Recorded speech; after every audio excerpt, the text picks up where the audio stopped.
Ce qui est intéressant aussi, c'est d'apprendre les différentes tonalités d'une même émotion, parce que quand on est hypersensible, on va peut-être directement dans la valeur la plus élevée de cette émotion, alors qu'il y a différentes intensités. On peut par exemple avoir une petite tristesse de style mélancolie et qui peut aller jusqu'au profond désespoir. Et là, c'est apprendre à voir quels sont tous les gradients, disons, de cette émotion.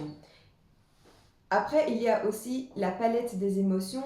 Il y a la tristesse, la joie, la colère, toutes ces émotions de base. Et puis, il y a de plus en plus finement aussi, on peut avoir l'inquiétude, la perplexité, l'excitation, le trac. Voilà, donc c'est apprendre à de plus en plus finement comprendre ce que nous ressentons pour pouvoir l'exprimer chez les autres et aussi pour pouvoir le reconnaître chez l'autre. Et ça, c'est l'empathie.